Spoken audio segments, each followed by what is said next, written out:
Hello, friends. Welcome back to my YouTube channel. GSET 2026 paper 1 જેની અંદર આપણે teaching aptitude એટલે કે યુનિટ નંબર 1 આપણે સ્ટાર્ટ કરી દીધું છે. જેમાં ડે 1 અને ડે 2માં આપણે ટીચિંગના concept, objective, levels of teaching, memory, understanding, reflective, characteristics and basic requirements. તો આટલા પોઈન્ટ્સ આપણે કવર કરી લીધા છે. તો જે વિદ્યાર્થીઓ હજી સુધી વિડીયો ના જોયો હોય તો તે એ બેકઅપનો જે વિડીયો છે ડે 1 અને ડે 2 એ એકવાર જોઈ લેજો. તેથી તમારે કન્ટિન્યુઅસ તમારે ડે વાઇઝ લર્નિંગ રહેશે અને તમને ઇઝી પડશે સમજવામાં. આજે આપણે મોસ્ટ ઇમ્પોર્ટન્ટ અને ફેવરિટ ટોપિક વિશે વાત કરવાના છીએ, જેનું નામ છે લર્નર કેરેક્ટરિસ્ટિક્સ. તો લર્નર કેરેક્ટરિસ્ટિક્સની આજે તમામે તમામ વસ્તુ જોઈશું, તો વિડીયો અંત સુધી જરૂરથી જોજો. તમને બધો જ ખ્યાલ આવી જશે. આપણે ડીપલી અન્ડરસ્ટેન્ડિંગ સાથે આજે ભણવાનું સ્ટાર્ટ કરીએ. તો ટીચિંગ એપ્ટિટ્યૂડ એટલે કે શિક્ષણ અભિયોગ્યતાની અંદર આપણે આજે ભણવાના છીએ કોન્સેપ્ટ કે જેનું નામ છે લર્નર કેરેક્ટરિસ્ટિક્સ.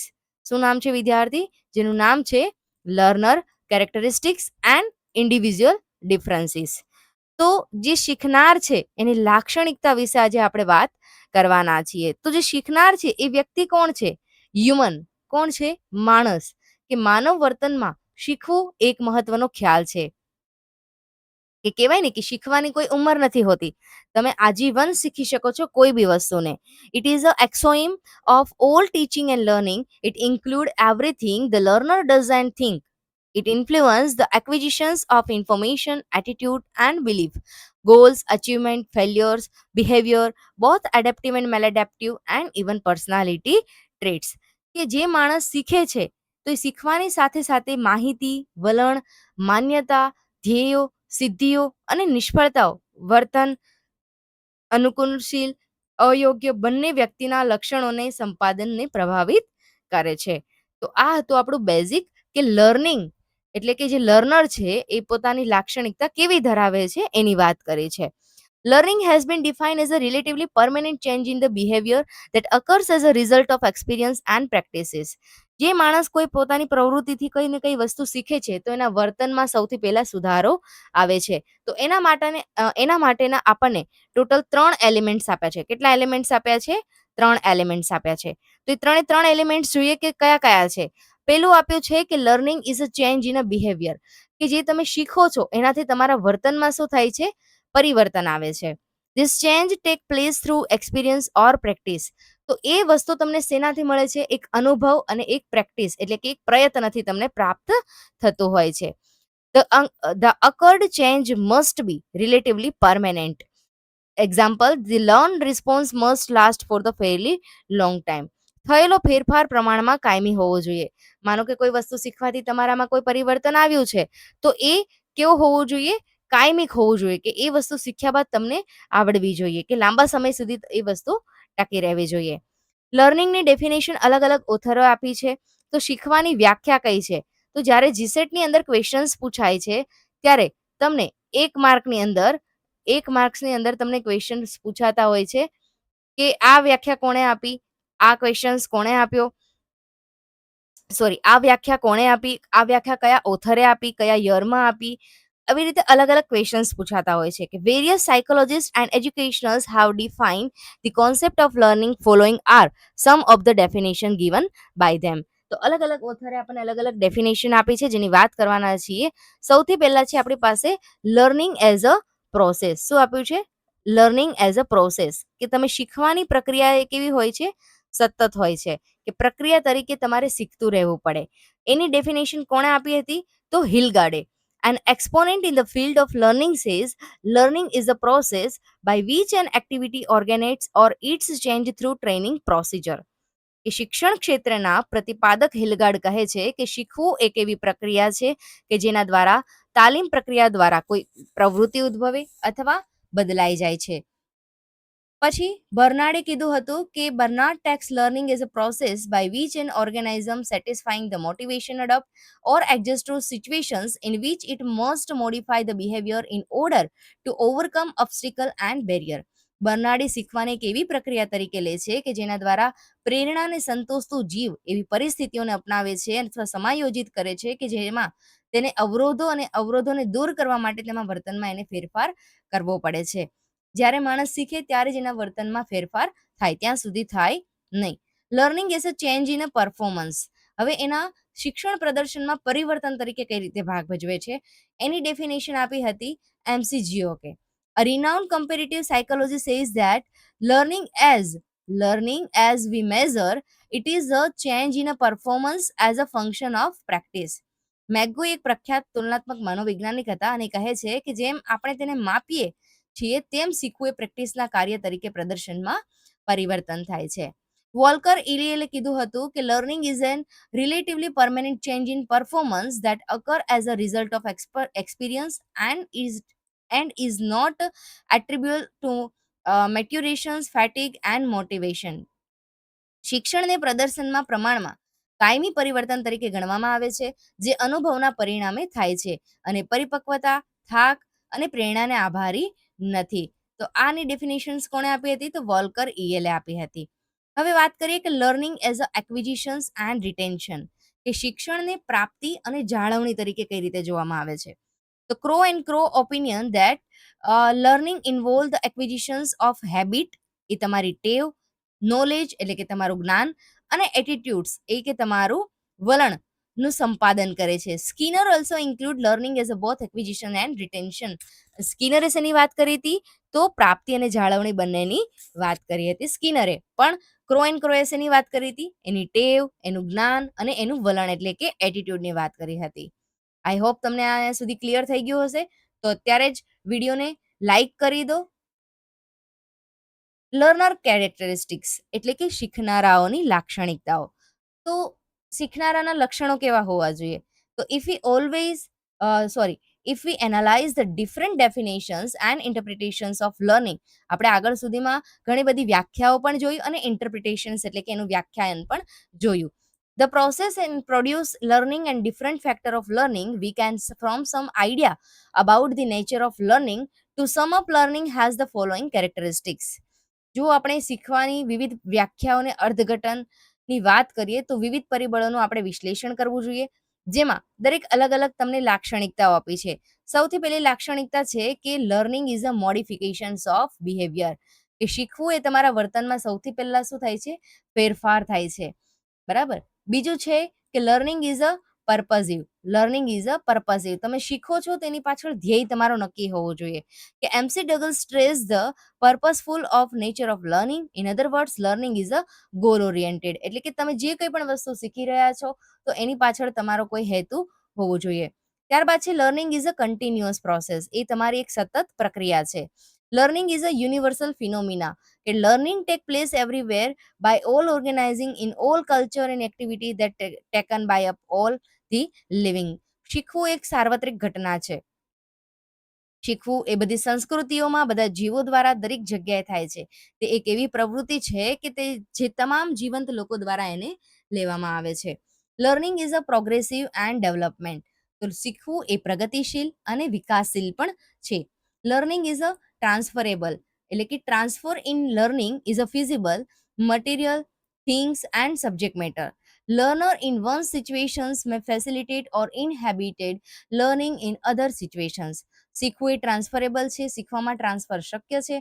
તમે ક્યારે પણ કોઈ વસ્તુ શીખવું હોય તો તમારે એના માટે ટ્રાન્સફર થવું પડે. એમાં રહેલી સામગ્રી, વસ્તુ અને વિષય વસ્તુ બીજી પરિસ્થિતિમાં શીખવાને સરળ બનાવી શકે છે અને અટકાવી પણ શકે છે. લાસ્ટ છે કે learning include all three aspects of human behaviour. શીખવામાં માનવ વર્તનના ત્રણેય પાસાઓનો સમાવેશ થાય છે. તો આ હતા આપણા લર્નર્સના કેરેક્ટરિસ્ટિક્સ એટલે કે શીખનારની લાક્ષણિકતાઓ. જીસેટમાં જ્યારે ક્વેશ્ચન્સ પૂછાય છે ત્યારે તમને આ જે કેરેક્ટરિસ્ટિક્સ આપ્યા છે એ તમને 1 to તમને 5 આપ્યા હશે. કેટલા આપ્યા હશે? 1 to તમને 5 આપ્યા હશે. હવે આ 1 to 5 આપ્યા છે એમાં તમારે શું કરવાનું છે કે કોઈ એક ખોટો હશે, બાકીના 4 સાચા હશે. એટલે કે 4 સાચા હશે અને એક જે હશે એ તમારો કેવો હશે? ખોટો હશે લક્ષણ. તો તમને એમ કે આમાંથી ખોટો આન્સર જણાવો, તો તમારે શું જણાવવાનું? જે ખોટો છે બાકીના 4 જે હશે એ સાચા આન્સર હશે. તો જ્યારે પણ તમે અત્યારે કોઈને કોઈ તમે બધા શોર્ટ નોટ્સ બનાવી રહ્યા છો, તો આ શોર્ટ નોટ્સ બનાવવામાં તમારે શું કરવાનું છે? તો શોર્ટ નોટ્સ બનાવવામાં તમારે મેઇન જે કીવર્ડ છે, બરાબર, જે મેઇન તમારા કીવર્ડ છે એ કીવર્ડને શું કરવાનું છે તમારે નોટ ડાઉન કરવાનું છે. ઠીક છે, એટલે કે પોઈન્ટ્સને લખવાના છે, આખી કથા નથી કરવાની જ્યારે શોર્ટ નોટ્સ બનાવો છો ત્યારે. ટાઈપ્સ ઓફ લર્નિંગની વાત કરીએ કે શીખવાના પ્રકારો કયા છે. ટાઈપ્સ એટલે કે પ્રકારો, પણ કોના? તો લર્નિંગના. તો આપણે લર્નિંગના ટાઈપ્સ જોઈએ આજે. પહેલું છે કન્ડિશનલ લર્નિંગ. તો કન્ડિશનિંગ લર્નિંગ એટલે કે શરતી શીખવણી. જો તું આ કર તો બદલામાં હું આ કરું, જેને આપણે કહીએ ને કન્ડિશન્સ. હવે માનો કે કન્ડિશન્સ એટલે કે એવી વસ્તુ કે એક શરત રહી કે જેમ કે કોઈ વ્યક્તિને તમે ખાવાનું આપો છો, અથવા તો ચલો તમારા ઘર આગળ કોઈ ગાય આવીને ઊભી રહી છે, તો તમે આજે એને 12 વાગે તમે એને રોટલી આપી. કાલે ફરીથી ટાઈમ થશે ને એટલે 12 વાગે તમારા ગેટ આગળ આવીને ઊભી રહેશે. કેમ? કેમ કે એને કેમ કે એને ખબર છે કે મારે શું કરવાનું છે, કે મને હું ગેટ આગળ જઈને ઊભી રહીશ તો મને શું થશે? ત્યાં જઈને મળી રહેશે ખાવાનું. એટલા માટે તો એને કહીશું આપણે conditioning learning. Conditioning learning is a type of learning in which a person or animal learn to respond to a particular stimulus. It occurs by forming a connection between stimulus and response. Stimulus એટલે ઉત્તેજના અને response મતલબ પ્રેરણા. તો પ્રતિભાવ જેને કહેવાય, કે શરતી શીખવણી એક એવી શીખવાની પદ્ધતિ છે કે જેમાં વ્યક્તિ હોય અથવા પ્રાણી હોય, કોઈ પણ ચોક્કસ ઉત્તેજના માટે પ્રતિભાવ રિસ્પોન્સ આપવાનું શીખે છે. પેલું કહેવાય ને કે ક્યારે એકવાર કોઈ જગ્યાએ કઈ વસ્તુ વેચાય ને ફ્રીમાં, તો બીજા દિવસે પણ લોકો ત્યાં ને ત્યાં ટોળા ને ટોળા જતા રહેશે. કેમ? કેમ કે એને ખબર છે આજે વેચ્યું તો આજે પણ ફ્રીમાં હશે, આજે પણ ફ્રીમાં હશે. તો એક એની સ્ટિમ્યુલસ, એક એની કહેવાય ને ઉત્તેજના છે કોઈ વસ્તુ પ્રત્યેની. તો એને આપણે કહીશું કન્ડિશનિંગ લર્નિંગ. ઠીક છે? ઇમ્પોર્ટન્ટ પોઈન્ટ્સ આપ્યા છે કે learning અકર through stimulus and response, એટલે કે શીખવું એ તમારી ઉત્તેજના અને પ્રતિભાવ દ્વારા થાય છે. It is a found in both human and animal. માનવમાં પણ થાય છે અને પ્રાણીઓમાં પણ જોવા મળે છે. Repetition and practice strengthen learning. વારંવાર પ્રેક્ટિસથી શીખવું પણ મજબૂત બની જતું હોય છે. Behaviour change through rewards or punishment, એટલે કે ઇનામ અને દંડ દ્વારા પણ વર્તનમાં શું થાય છે? ફેરફાર થતો હોય છે. આઈ હોપ તમને આ બધા ક્લિયર થઈ ગયા હશે કોન્સેપ્ટ. હવે આગળ વાત કરીએ આપણે ટાઈપ્સ ઓફ કન્ડિશનિંગ. અત્યારે આપણે જોઈએ છીએ શેના? તો લર્નિંગના ટાઈપ્સ એટલે કે શીખવાના પ્રકારોની વાત કરીએ છીએ. શેની વાત કરીએ છીએ? શીખવાના પ્રકારો. હવે શીખવાના પ્રકારોમાં આપણે પહેલો પ્રકાર કયો જોયો? તો પહેલો પ્રકાર જોયો જેનું નામ છે કન્ડિશનિંગ લર્નિંગ. હવે કન્ડિશનલ લર્નિંગની અંદર પણ એના ઘણા બધા ટાઈપ છે. પહેલું છે ક્લાસિકલ કન્ડિશનિંગ. તો classical conditioning is a learning through association between two stimuli, યાની કે બે ઉત્તેજના હોય છે. It was develop by even Pavlov. તો આની ડેફિનેશન્સ કોણે આપી હતી? આ મોસ્ટ ઇમ્પોર્ટન્ટ છે, આને રાઇટ ડાઉન કરી લેજો અને ફૂદડી કરી દઉં છું. Classical condition is learning through association between two stimuli, એટલે કે બે ઉત્તેજનાઓ સાથે સંબંધિત, બે ઉત્તેજનાઓ વચ્ચે શું કરવામાં આવે છે? સંબંધ બાંધવામાં આવે છે. તેને શું કહેવામાં આવે છે? Classical conditioning. કોણે આપ્યો હતો? તો ઇવાન પેવલોવે આપ્યો હતો. જેમ કે હવે આ એક છે, જેમ કે આ એક તમારો બેલ છે, બરાબર. હવે આ બેલ છે અને અહીંયા તમારી ભોજનની આ થાળી છે. હવે જ્યારે આ કૂતરો છે, બરાબર. તો હવે જ્યારે તમે બેલ વગાડશો, કૂતરાને રોજે બપોરે 12 વાગ્યાનો ટાઈમ છે. તમે શું કરશો? બેલ વગાડશો અને જમવાની ડીશ આપશો. એટલે કૂતરો દોડીને ક્યાં આવશે? સીધો જમવા માટે. કેમ કે એને ખબર પડી ગઈ છે કે રોજે અહીંયા કેટલા વાગે જમવાનું મળે છે મને? 12 PM, એટલે કે 12 વાગે એક્ઝેક્ટ મને જમવાનું મળે છે. પણ એને સમય નથી ખબર પડતી. એને શું ખબર પડે છે? બેલનો અવાજ અને ભોજનની થાળી.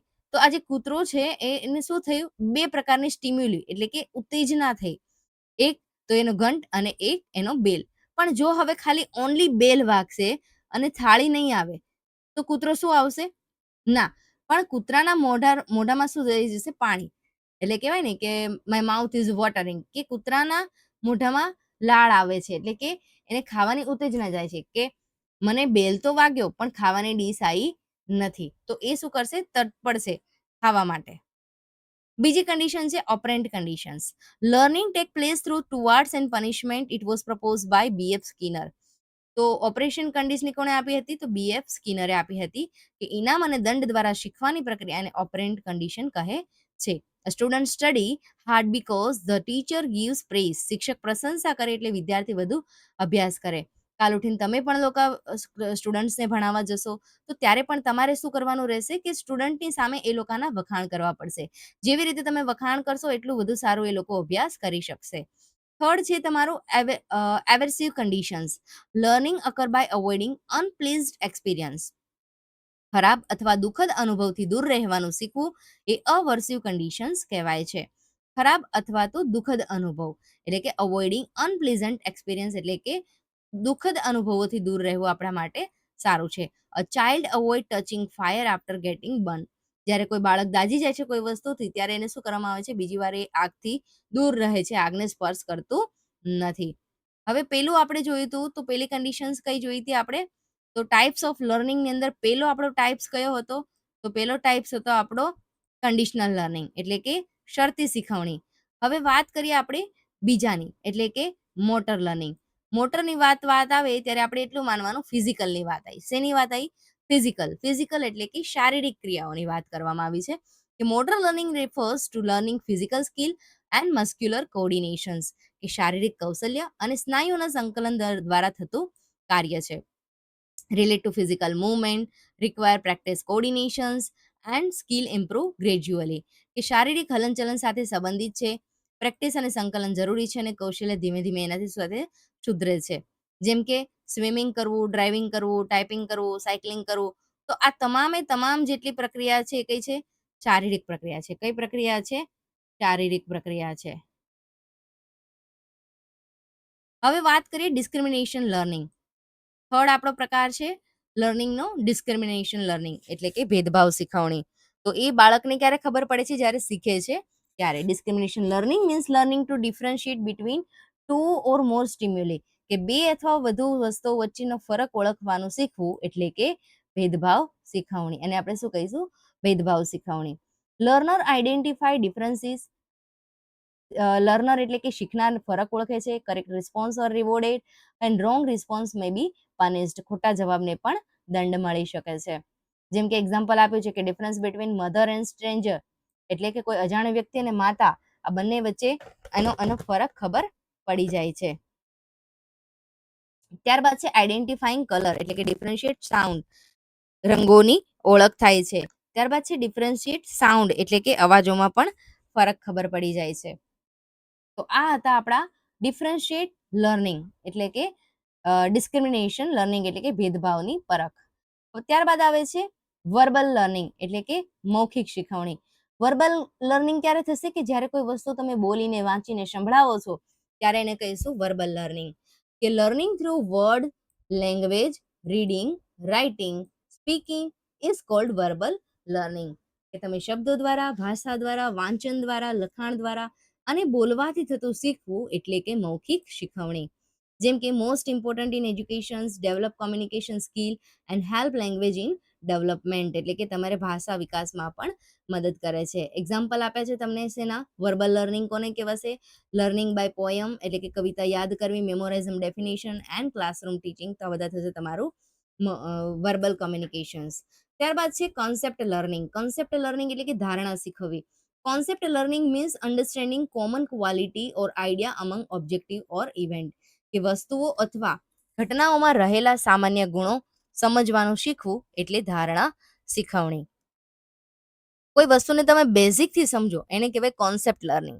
આજે તમને બધાને ટીચિંગ એપ્ટિટ્યુડ બધાને આમ નોર્મલી ઉપરથી ખબર હશે કે શિક્ષણ કેવો હોવો જોઈએ, શિક્ષકે શું કરવું જોઈએ, પણ ડીપલી જ્યારે એના કેરેક્ટરિસ્ટિક છે, એનું ઇમ્પોર્ટન્સ છે, એનું મહત્વ એકચ્યુઅલમાં શું છે, કયા કયા રૂલ્સ ફોલો કરવા જોઈએ, તો દરેકે દરેક વસ્તુ તમે જ્યારે કોન્સેપ્ટ તમે બેઝિકથી ભણો તો જ તમને ખ્યાલ આવે ને તો જ તમે આન્સર આપી શકો. તો help classification of object, develop thinking ability and starts from childhood એટલે કે બાળપણથી આ વસ્તુ શરૂ થઈ જાય છે.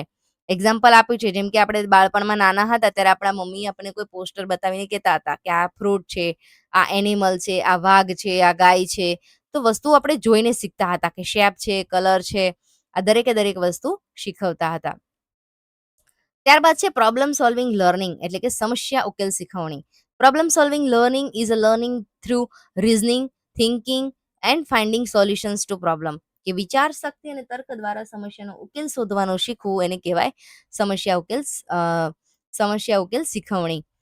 મેઇન પોઈન્ટ્સ છે જેમ કે હાઈલી લેવલ ઓફ લર્નિંગ, શીખવાની સૌથી ઉચ્ચ પ્રક્રિયા છે. યુઝિસ ઇન્ટેલિજન્સ એન્ડ રિઝનિંગ, બુદ્ધિ અને તર્કનો ઉપયોગ કરવાનો હોય છે. And involve trial and error એટલે કે પ્રયત્ન અને ભૂલ પદ્ધતિનો પણ સમાવેશ થાય છે. જેમ કે મેથેમેટિક્સ કોઈ પ્રોબ્લેમ સોલ્વ કરવા હોય ત્યારે તમારો દિમાગ વાપરવું પડે, પઝલ સોલ્વ કરવી હોય ત્યારે કરવું પડે, અને સાયન્ટિફિક એક્સપેરિમેન્ટ એટલે કે કોઈ વૈજ્ઞાનિક પ્રયોગ તમારે જો કરવો હોય તો એના ઉપરથી તમને ખ્યાલ આવે છે. તો આપણે એટલે કે ટોટલ આપણે 6 પ્રકારો અલગ અલગ જોયા છે ના લર્નિંગના. હવે વાત કરીએ આખો રિવ્યુ, ઓવરવ્યુ જોઈએ કે conditional learning, model learning, discrimination learning, verbal learning, concept learning and problem solving. તો આપણે ટોટલ અત્યાર સુધીમાં આપણે બધા અલગ અલગ શું જોયા એના ટાઈપ્સ. તો થર્ડ હતું આપણું discrimination, fourth verbal, fifth conceptual and six છે આપણું પ્રોબ્લેમ સોલ્વિંગ. હવે વાત કરીએ ઇંગ્લિશ મિનિંગમાં કે સ્ટિમ્યુલસ રિસ્પોન્સ લર્નિંગ. કન્ડિશનિંગ લર્નિંગની અંદર શું જોયું કે સ્ટિમ્યુલસ રિસ્પોન્સ લર્નિંગ એટલે કે ઉત્તેજના પણ હોય અને એનો પ્રતિસાદ પણ હોય, પ્રતિભાવ હોય, એને આપણે શું કહીશું કન્ડિશનિંગ. એમાં એક્ઝામ્પલ હતું કોણે આપ્યું હતું? પેવલોવ ડોગ. મોટર લર્નિંગ એટલે કે ફિઝિકલ સ્કિલ લર્નિંગ એટલે કે શારીરિક કૌશલ્ય શીખવું, એટલે કે ડ્રાઇવિંગ કરવું. શું કરવું? ડ્રાઇવિંગ કરવું. ત્યારબાદ છે ડિસ્ક્રિમિનેશન એટલે કે ભેદભાવ એટલે કે ફરક ઓળખવો. ડિફરન્શિએટ સ્ટિમ્યુલી એટલે કે ફરક ઓળખવો મધર અને સ્ટ્રેન્જર વચ્ચેનો.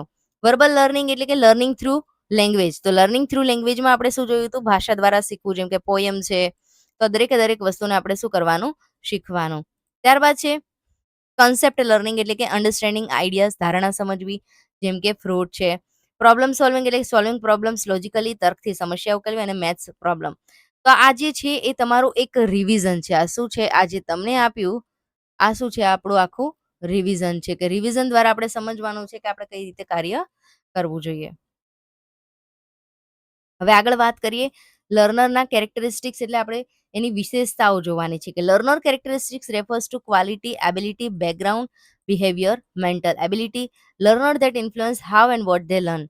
આ બધા ગુણો દ્વારા વ્યક્તિ કઈ રીતે શીખે છે એની વાત કરી છે.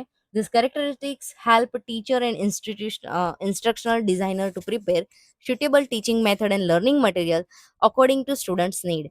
કે આ વિશેષતાઓ શિક્ષકને વિદ્યાર્થીઓ માટે યોગ્ય શિક્ષણ પદ્ધતિ અને અભ્યાસ માટે સામગ્રી તૈયાર કરવામાં મદદ કરે છે. હવે વાત કરીએ આપણે એના ઇમ્પોર્ટન્સની. તો ઇમ્પોર્ટન્સ તમને શું કહેવા માંગે છે? ઇમ્પોર્ટન્સની વાત કરીએ કે એ મહત્વ શું છે? કોનું? તો લર્નરનું એટલે કે જે વ્યક્તિ શીખે છે એનું મહત્વ શું છે એની વાત કરવાની છે. Help in a effective teaching. તો અસરકારક શિક્ષણમાં સૌથી પહેલા તો મદદ કરે છે.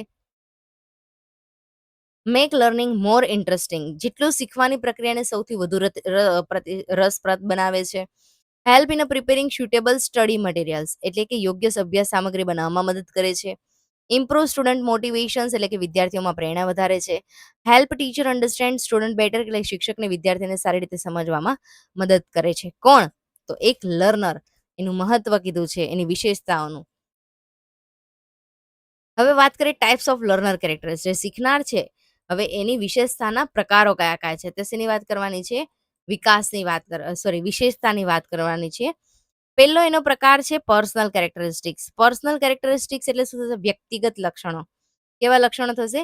વ્યક્તિગત લક્ષણો. કે personal characteristics relate to personal and demographic background of the learner. એટલે કે વ્યક્તિગત અને સામાજિક પૃષ્ઠભૂમિ સાથે સંબંધિત એના લક્ષણો હોય છે. જ્યારે કોઈ વ્યક્તિની પર્સનલ વ્યક્તિગત વાત કરવામાં આવે તેમાં શું આવશે? એની age, gender, language, maturity, socio economic status, culture background and disability or special needs. તો આ દરેક વસ્તુ શું છે? તો એની થઈ ગઈ પર્સનલ વસ્તુ. કઈ કહેવાય? પર્સનલ વસ્તુ. એક્ઝામ્પલ આપ્યું છે કે rural student and urban students May learn differently because of different background. કે એક ગામડાનો સ્ટુડન્ટ અને એક શહેરનો સ્ટુડન્ટ, આ બંને સ્ટુડન્ટ્સ જ્યારે ભણી રહ્યા હોય છે ત્યારે બંનેમાં ખૂબ જ અંતર હોય છે. એ આપણે કહીશું પર્સનલ કેરેક્ટરિસ્ટિક્સ. હવે વાત કરીએ બીજું છે એકેડેમિક કેરેક્ટરિસ્ટિક્સ. શૈક્ષણિક રીતે કઈ રીતેનું લક્ષણ ઉપયોગી છે કે related to education and learning ability. એ તમારું શિક્ષણ અને અભ્યાસ સાથે સંબંધિત હોય છે. જેમ કે તમારા લર્નિંગ ગોલ્સ એટલે કે અભ્યાસના લક્ષ્ય નક્કી કરવા, પ્રાયર નોલેજ એટલે કે અગાઉનું જ્ઞાન કરવું, એજ્યુકેશન લેવલ એટલે કે શૈક્ષણિક સ્તર નક્કી કરવું, લર્નિંગ સ્ટાઇલ એટલે કે શીખવાની રીત નક્કી કરવી, સબ્જેક્ટ નોલેજ એટલે કે વિષયનું જ્ઞાન આપવું. એક્ઝામ્પલ આપ્યું છે, an MCom student has more accounting knowledge than a BCom student, એટલે કે બીકોમના સ્ટુડન્ટ્સને એકાઉન્ટનું ઓછું નોલેજ હોય છે, પણ કમ્પેરિઝનમાં એમકોમના સ્ટુડન્ટ્સનું નોલેજ સૌથી વધારે હોય છે. ત્યારબાદ વાત કરીએ સોશિયલ એન્ડ ઇમોશનલ કેરેક્ટરિસ્ટિક્સ, જે લાગણીસભર હોય, જે સામાજિક હોય, ભાવનાત્મક હોય, એની વાત કરી છે કે these characteristics related to learner the feeling, emotions, behaviour in group and social relationship, એટલે કે લાગણી, ભાવના અને સામાજિક સંબંધો સાથે સંબંધિત છે. જેમ કે સેલ્ફ કોન્ફિડન્સ, આત્મવિશ્વાસ હોવો જરૂરી છે. સેલ્ફ ઇમેજ, પોતાની સ્વછબી હોવી જોઈએ. સોશિયબિલિટી, મળતાવડું સ્વભાવ હોવું જોઈએ. ગ્રુપ બિહેવિયર, જૂથમાં વર્તન કરતા આવડવું જોઈએ. ઇમોશનલ સ્ટેબિલિટી, ભાવનાત્મક સ્થિરતા હોવી જોઈએ. ફિલિંગ્સ એન્ડ એટીટ્યુડ, એટલે કે લાગણીઓ અને વલણ હોવા જોઈએ. એક્ઝામ્પલની વાત કરીએ તો confidence student participate actively in classroom discussion, આત્મવિશ્વાસ ધરાવતો વિદ્યાર્થી એ વર્ગ ચર્ચામાં સક્રિય ભાગ લે છે. ચોથું છે કોગ્નિટિવ કેરેક્ટરિસ્ટિક્સ. કોગ્નિટિવની વાત આવે ત્યારે આપણે શું દોરી દેવાનું? આ એક પ્રકારનું આપણું મગજ, એટલે કે જ્ઞાનાત્મક લક્ષણો. Cognitive characteristics R related to mental ability and thinking process. આપણે આ મગજની અંદર શું કરીએ છીએ? વિચારીએ છીએ, થિંકિંગ પ્રોસેસ કરીએ છીએ, વિચાર પ્રક્રિયા કરીએ છીએ, જેમ કે મેમોરી કરીએ છીએ, અટેન્શન ઓફ સ્પાન, એટલે કે ધ્યાન કેન્દ્રિત કરવાની ક્ષમતા, ઇન્ટેલિજન્સ એટલે કે બુદ્ધિ, પ્રોબ્લેમ સોલ્વિંગ એબિલિટી એટલે સમસ્યા ઉકેલવાની ક્ષમતા, થિંકિંગ એબિલિટી એટલે વિચાર શક્તિ, અને રીઝનિંગ એટલે કે તર્ક શક્તિ. તો તમામે તમામ વસ્તુ શેની અંદર આવે છે? તો એ આવે છે તમારા કોગ્નેટિવ કેરેક્ટરિસ્ટિક્સની અંદર, એટલે કે માનસિકની વાત કરી છે. હવે વાત કરીએ ઇન્ડિવિજ્યુઅલ ડિફરન્સીસ, એટલે કે વ્યક્તિગત ભિન્નતાઓ. Individual difference mean difference found among individual in a physical, mental, emotional, social and intellectual aspects. એ શારીરિક, માનસિક, ભાવનાત્મક અને બુદ્ધિ સંબંધિત એના ફરકો છે. હવે ઇન્ડિવિજ્યુઅલ ડિફરન્સની વ્યાખ્યા પણ અલગ અલગ ઓથરે અલગ અલગ આપી છે, એટલે કે વ્યક્તિગત ભિન્નતાની. પહેલી ડેફિનેશન આપી હતી જ્હોન પી ડી શેશો. Individual difference study the difference among people based on age, traits, sex, race, social class etcetera, એટલે કે ઉંમર, સ્વભાવ, લિંગ, જાતિ અને સામાજિક વર્ગ વગેરે આધારે લોકોમાં રહેલા ફરકોનું અધ્યયન, એટલે કે વ્યક્તિગત ભિન્નતાઓ. ત્યારબાદ સ્કિનરે શું કીધું હતું? તો સ્કિનરે કીધું હતું કે individual difference include every measurable aspect of personality. વ્યક્તિત્વના દરેક માપી શકાય એવા પાસાઓમાં રહેલા ફરકોની વ્યક્તિગત ભિન્નતાઓ કહેવામાં આવે છે. ટાઈપ્સ ઓફ ઇન્ડિવિજ્યુઅલ ડિફરન્સીસ, એટલે કે હવે વ્યક્તિગત જે ભિન્નતા વ્યક્તિગત જે ભિન્નતા છે એના પ્રકારો અલગ અલગ આપ્યા છે. વ્યક્તિગત ભિન્નતાઓના અલગ પ્રકારો, એમાં પહેલો પ્રકાર છે આપણો ફિઝિકલ ડિફરન્સ, એટલે કે શારીરિક ફરક. Difference in height, weight, health, physical appearance. આ દરેક વસ્તુ આપણા શરીર સાથે સંબંધિત છે, એટલા માટે આ તમામે તમામ લક્ષણો એની અંદર આવશે, જેમ કે ઊંચાઈ, વજન, આરોગ્ય, શરીર રચનામાં રહેલા ફરકો. બરાબર, તો આ બધે થયા આપણા શારીરિક ફરક. બીજા છે આપણા મેન્ટલ ડિફરન્સીસ, એટલે કે માનસિક ફરક. Difference in intelligence, memory and thinking ability, એટલે કે બુદ્ધિ, યાદશક્તિ અને વિચાર શક્તિમાં રહેલા ફરકો. ત્યારબાદ છે ઇમોશનલ ડિફરન્સીસ, એટલે કે ભાવનાત્મક ફરકની વાત કરી છે કે difference in a feeling, emotions and emotional stability, એ ભાવનાઓ સાથે જોડાયેલા હોય છે. ત્યારબાદ છે સોશિયલ ડિફરન્સીસ, એટલે કે difference due to family, culture and સોસાયટીની વાત કરી છે. પરિવાર, સંસ્કૃતિ અને સમાજને કારણે થતા ફરકો છે. Importance of individual difference in education. તો હવે શિક્ષણમાં આનું મહત્વ કઈ રીતે છે? હવે શિક્ષણની વાત કરી છે તો શિક્ષણનું બતાવવું પડશે. તો શિક્ષણમાં આનું મહત્વ કઈ રીતે છે? વ્યક્તિગત ભિન્નતા. તો હેલ્પ ટીચર અન્ડરસ્ટેન્ડ સ્ટુડન્ટ. શિક્ષકને વિદ્યાર્થીઓ સમજવામાં મદદ કરે છે. Improve teaching method. શિક્ષણ પદ્ધતિ સુધારે છે. Help guidance and counselling. માર્ગદર્શન કાઉન્સિલિંગમાં મદદ કરે છે. એન્કરેજ ઇન્ડિવિજ્યુઅલ લર્નિંગ, એટલે કે વ્યક્તિગત અભ્યાસને પ્રોત્સાહન આપે છે. મેક્સ એજ્યુકેશન્સ મોર ઇફેક્ટિવલી. શિક્ષણને વધુ અસરકારક બનાવે છે. Example of individual differences. વ્યક્તિગત ભિન્નતાનું ઉદાહરણ આપ્યું છે કે if one classroom, one student is a good in mathematics, one student good in a music and one student good in a sports. તો ત્રણેય જે છોકરા છે, આ ત્રણેય છોકરાનો ભણવા બધા એક જ ક્લાસમાં આવે છે, બરાબર? તો એક જ ક્લાસમાં આવે છે, પણ બધાના જે ગોલ છે એ કેવા છે? અલગ અલગ છે.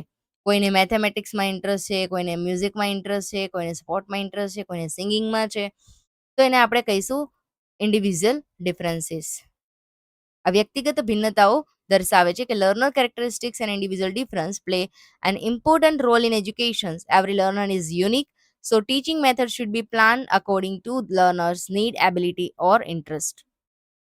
શીખનારની વિશેષતાઓ અને વ્યક્તિગત ભિન્નતાઓ શિક્ષણમાં ખૂબ મહત્વ ધરાવે છે.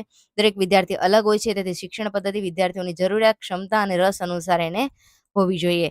તો આ હતા આપણા આજના જે ટાઈપ્સ હતા. કોના હતા? તો ઇન્ડિવિજ્યુઅલ ડિફરન્સના ટાઈપ્સ આપણે જોયા. શું જોયા? ટાઈપ્સ જોયા. તો આ જેટલા પણ મેઇન અમે સ્ટાર કરેલા છે, દરેકે દરેક કોન્સેપ્ટ તમારે વિડીયો પોઝ કરીને પણ બધી શોર્ટ નોટ્સ બનાવવાની છે, શોર્ટ કીવર્ડ બનાવવાના છે, કે જેથી તમને એક્ઝામમાં હેલ્પફુલ થશે. લાસ્ટ આપણે એના ડિફરન્સ પણ જોયા.